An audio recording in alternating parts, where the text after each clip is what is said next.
Labrīt! Ir pulkstens 7, un tas ir vislabākais laiks braukt kaut kur no rīta. Čau! Šeit ir Čehiete Terēze. Šodien ir ļoti karsta diena, ir augusts. Un kopš jūnijā es dzīvoju Dienvidmorāvijā. Šorīt es izlēmu kaut kur braukt, jo dienas laikā ir 35 grādi un tas nav patīkami. Tātad šorīt es esmu pastaigā. Pastaigā pa pilsētiņu ar nosaukumu Kunštāt, kas ir maza pilsēta ar pili. Kas ir patīkami ir, ka es esmu šeit viena, jo ir pulksten 8, tikai es un jūs.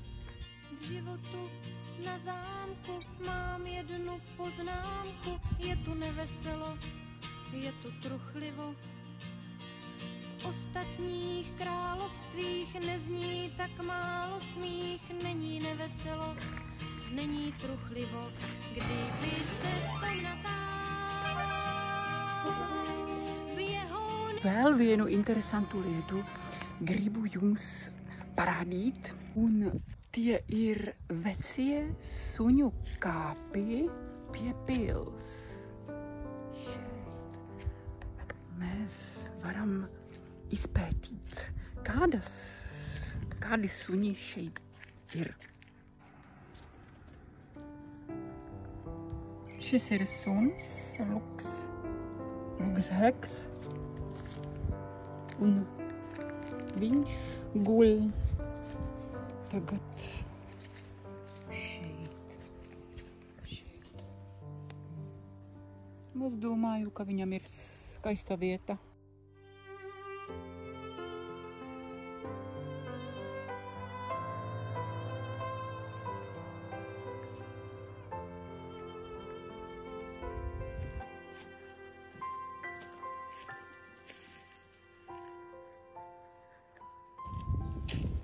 Strūklaka nestrādā.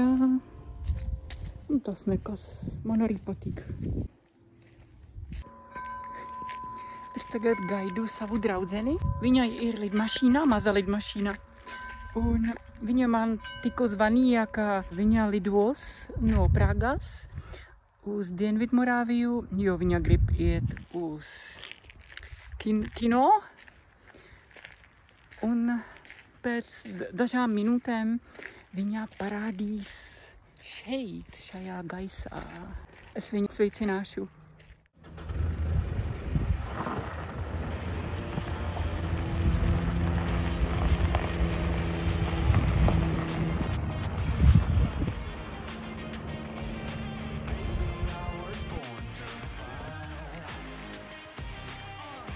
Tagad ir ļoti patīkami pastaigāt, jo ir tikai 20 grādi.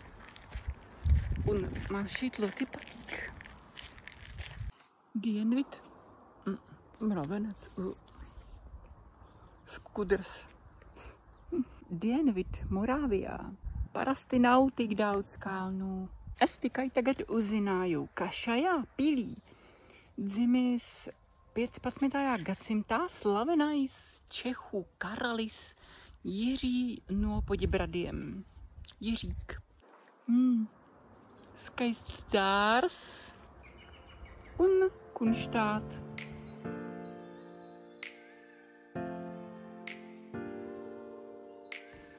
Es domāju, ka jums arī patīk ozoli. Man arī.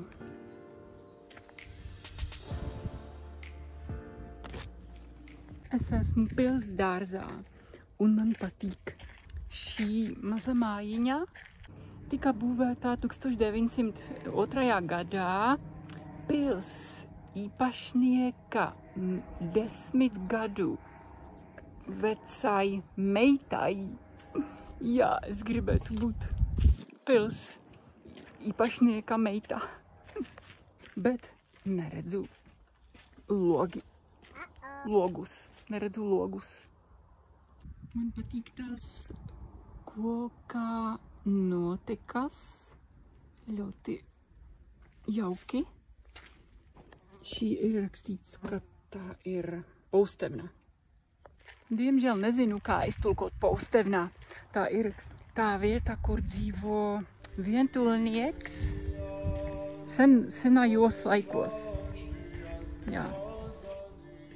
Nu, varbūt jūs zināsiet. Viņš dzīvoja bez sievietēm, bez cilvēkiem, tikai viens un visu laiku tikai domāja par dzīvi, kā mēs parasti. Kā jums patiktu dzīvot šajā mājā? Šeit, Dienvidmorāvijā, cilvēki runā, protams, čehiski, bet ļoti maigi. Un man tas šķiet mīlīgi, kad runājat jūs latviski. Jā. Šī ir tipiskā lauku arhitektūra, Čehu lauku arhitektūra. To baltziļo lidmašīnu tiešām vadīja mana draudzenē. Viņai patīk lidot, un tāpēc, ka es visiem šeit Čehijā aizraujoši stāstu ar prieku par Latviju, viņa grib lidot ar savu lidmašīnu arī nākamajā gadā uz Latviju. Un vēl viena draudzenē arī no Čehijas brauks uz Latviju ar savu draugu, ar viņu mašīnu. Es domāju, augusta beigās. Viņi visi grib redzēt to sapņu zemi, Latviju, jo viņiem patīk un viņus interesē, kā izskatās tā neapdzīvotība Latvijā, jo mēs to nezinām šeit Čehijā, jo jūs latviešus ir 5 reizes mazāk nekā Čehu, gandrīz tajā pašā platībā. Čau!